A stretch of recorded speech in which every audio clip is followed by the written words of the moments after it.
Pemirsa, kabut asap kebakaran lahan yang menyelimuti Palangkaraya, Kalimantan Tengah semakin hari semakin pekat. Dampaknya kualitas udara juga terus memburuk. Hal yang sama juga dirasakan warga di Sampit, Kalimantan Tengah. Kebakaran hutan dan lahan di Kalimantan Tengah membuat kota Palangkaraya terus diselimuti kabut asap pekat. Hari ini, Sabtu 3 Oktober, BMKG mencatat indeks standar pencemaran udara di Palangkaraya berada pada level sangat berbahaya dengan jumlah partikulat mencapai 1917,22 mikrogram per meter kubik, 5 kali lipat dari nilai ambang batas yang dapat dihirup oleh makhluk hidup. Sementara data dari Posko Kejadian Luar Biasa, KLB ISPA Dinas Kesehatan Provinsi Kalimantan Tengah, tercatat 35.000 warga terserang ISPA akibat menghirup kabut asap. Data dari Badan Penanggulangan Bencana Daerah atau BPBD Kalimantan Tengah hari ini, ada sebanyak 854 titik api mengepung Kalimantan Tengah, di mana titik api terbanyak, yakni 130 titik api, berada di Kabupaten Pulang Pisau. Pemerintah Provinsi Kalimantan Tengah pun kembali memperpanjang masa tanggap darurat hingga 31 Oktober mendatang. Ternyata kita musim keringnya sampai dengan November. Nah, kemudian memang terbakar di mana-mana, titik hotspot makin banyak kan. Sementara di Sampit, kian pekatnya kondisi kabut asap juga telah mengganggu aktivitas warga seperti di sekitar Sungai Mentaya. Hampir sepanjang hari, jarak pandang di sungai tersebut menjadi sangat pendek. Hal ini tentunya sangat berbahaya bagi arus transportasi perahu di perairan tersebut. Meski berbahaya akibat pekatnya kabut asap, aktivitas perahu penyeberangan menuju Sampit seberang tetap dilakukan lantaran tidak adanya jembatan antara dua wilayah ini. Dikemudikan pelan-pelan gitu ya? Pelan-pelan gitu aja, lihat dia juga kanan kiri, kalau ada pelopor kecil, misalnya ada kapal lewat gitu. Hingga kini berbagai upaya pemadaman lahan yang terbakar terus dilakukan oleh pihak Badan Penanggulangan Bencana Kabupaten Kota Waringin Timur beserta instansi terkait. Namun upaya tersebut belum memberikan hasil yang maksimal. Kontributor Berita 1 Palangkaraya dan Sampit, Kalimantan Tengah. HUT TNI yang mengambil lokasi di Dermaga Indah, Kiat, Cilegon, Banten, ada ribuan atau belasan ribu prajurit tepatnya Rike yang upacara HUT TNI yang ke-70, TNI mengerit yang merupakan gabungan dari Angkatan Udara, Angkatan Darat, dan juga Angkatan Laut. Adapun gladi bersih yang akan dilaksanakan pada pagi ini dihadiri secara langsung oleh Panglima TNI Jenderal Gatot Nurmantio, didampingi oleh Kepala Staf Angkatan Darat Jenderal TNI Mulyono, Kepala Staf Angkatan Laut Laksamana TNI Ade Supandi, dan Kepala Staf Angkatan Udara Marsikal TNI Agus Supriyatna. Rika, nanti pada saat gladi bersih ini dimulai, tepatnya nanti bagaimana kira-kira gambaran acara pada saat atau puncak peringatan tanggal 5 Oktober 2015 nanti defile akan masuk dari sisi kiri panggung, tepatnya yang berada di samping, hingga berakhir di bagian kanan panggung, dan bisa dilihat ini sudah ada begitu banyak alutsista Rika yang disiapkan, baik kapal tempur dan juga memang dalam rangka HUT ke-70 TNI ini, tahun ini atau tahun 2015, TNI mengambil tema bersama rakyat TNI kuat, hebat, profesional, siap mewujudkan Indonesia yang berdaulat, mandiri, berpribadian. Adapun juga perlu kami informasikan bahwa pasukan yang terlibat parade dan defile adalah Batalion Gabungan Pamen TNI dengan jumlah personil sebanyak 269, Brigade Upacara 1 Gabungan TNI sebanyak 809 personil dan terdiri dari POM TNI, WAN TNI, dan Akademi TNI. Alutsista yang dikerahkan Rike dari ketiga angkatan sebagai background antara lain untuk TNI Angkatan Darat mengerahkan 6 tank Scorpion, dan juga Angkatan Laut ini bisa disaksikan ada kapal perang. Tidak lupa ada demo dan juga aerobatik yang akan ditunjukkan oleh gabungan dari TNI Angkatan Udara. Kami akan terus memantau bagaimana jalannya gladi bersih yang kira-kira akan dimulai pada sekitar pukul 9 nanti untuk menggambarkan situasi pada puncak pelaksanaan HUT TNI pada hari Senin 5 Oktober nanti. Untuk sementara demikian, Rika kembali ke studio. Terima kasih Jessica Wawor melaporkan. Kita ke informasi lain, pemirsa. Selain persoalan kabut asap, kini listrik padam di Sumatera Selatan menjadi permasalahan. Selain aktivitas terganggu, warga juga menanggung kerugian akibat listrik padam. Kita bergabung dengan Yarnes Poni. Yarnes, apa penyebab listrik padam sering terjadi di Sumatera Selatan?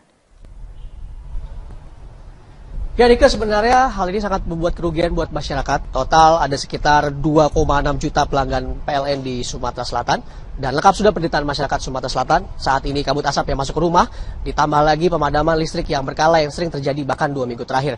Dan pada pemadaman ini memang informasi yang tidak langsung didapat oleh masyarakat, bisa terjadi pada pagi hari, siang hari, ataupun malam hari. Dan kami mendapatkan info PLTA yang surut karena saat ini masuk dalam masa kekeringan. Dan hal itu menyebabkan yakni kabut asap bisa masuk ke rumah-rumah warga dan juga dapat karena AC dan juga kipas angin mati, karena padamnya listrik ini bisa membuat masyarakat menghirup kabut asap di dalam rumahnya.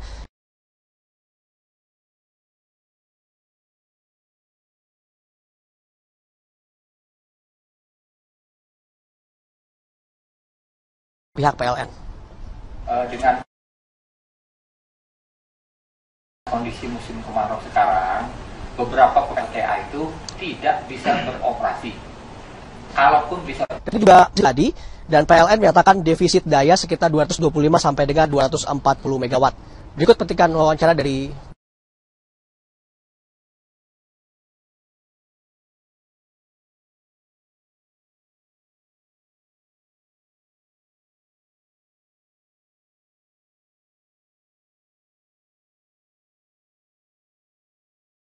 keluar sebentar karena penggantian di filter gitu. dampak kerugian ekonomi, material, semua terus terjadi bagi masyarakat Sumatera Selatan karena padamnya listrik ini. Bahkan kadang-kadang terjadi pada malam hari dan juga membuat jarak pandang sangat tipis. Rika? Banyak solusi untuk mengatasi ini. Ya, Rika, sebenarnya ada beberapa solusi untuk dapat bagaimana saat ini masyarakat bisa tetap menggunakan listrik. Namun ada beberapa tanggapan dari masyarakat mengenai padamnya listrik di Sumatera Selatan ini.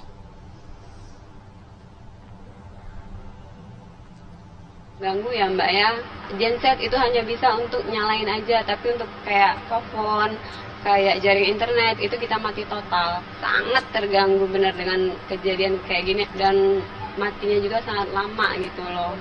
Dari mati lampu ini sendiri kerugian kita banyak banget. Dari kerugian materi, terus dari waktu juga. Kita kan mau ngangkat-ngangkat yang genset itu, keluarin genset, terus mau isi bensinnya juga, itu kan perlu uang yang banyak. Itu kurang lebih hampir 2 mingguan. Iya, mati lampu udah 2 minggu. Jadi pasien kan nggak yang datang. Susah beraktivitas. Rika, masih ada opsi-opsi lain bagaimana harus dilakukan PLN ataupun masyarakat untuk dapat menyikapi hal ini. Bersama saya dengan pengamat elektronik, Pak Abdul Rahman. Pak Abdul, sebenarnya ada opsi lain nggak sih Pak untuk menekan pemadaman listrik di Sumatera Selatan ini Pak? Kalau kondisinya seperti ini akan terjadi setiap tahun ya, karena kemarau ini bisa terjadi setiap tahun. Satu-satunya jalan ya meningkatkan kapasitas pembangkit listrik gitu. Karena tahun ini saja kalau kita mengandalkan air, kemaraunya sampai kapan kita tidak tahu. Jadi meningkatkan kapasitas pembangkit listrik itu cara yang paling baik gitu. Berarti tidak hanya menggunakan PLTA ya Pak? Ya tidak, karena PLTA itu kan mengandalkan hujan. Nah kalau kemarau seperti ini ya dia tidak bisa beroperasi seperti yang sudah dilaporkan PLN gitu. Oke Pak, Bapak pernah lihat PLTA tes di Sumatera Selatan ini bagaimana Pak? Ya, sewaktu saya lewat waktu itu, ya, tahun 95 itu airnya dalam keadaan surut. Nah, jadi juga kondisinya tidak bisa dioperasikan. Ya. Mungkin dampaknya tidak seperti sekarang, karena kebutuhan listrik kan meningkat terus itu. Mungkin pembangkit yang disediakan oleh PLN kapasitasnya waktu itu mencukupi, beda dengan sekarang. Tiap tahun pasti bertambah. Nah itu solusi ke depan harus diperhitung dengan cermat ya, bagaimana caranya supaya meningkatkan kapasitas pembangkit itu sesuai dengan kebutuhan masyarakat. Oke, sekarang berarti masih kurang ya Pak kapasitas pembangkit buat masyarakat Sumatera Selatan ya. Itulah petikan salah satu wawancara saya bersama dengan pengamat elektro. Memang PLN harus mengambil sikap untuk dapat membantu masyarakat Sumatera Selatan ini karena saat ini defisit listrik terus masih terjadi. Rika. Terima kasih Yarnes Foni bergabung langsung dari Palembang, Sumatera Selatan. Menggunakan jalan darat hanya membutuhkan waktu sekitar 20 menit saja. Dan terkait dengan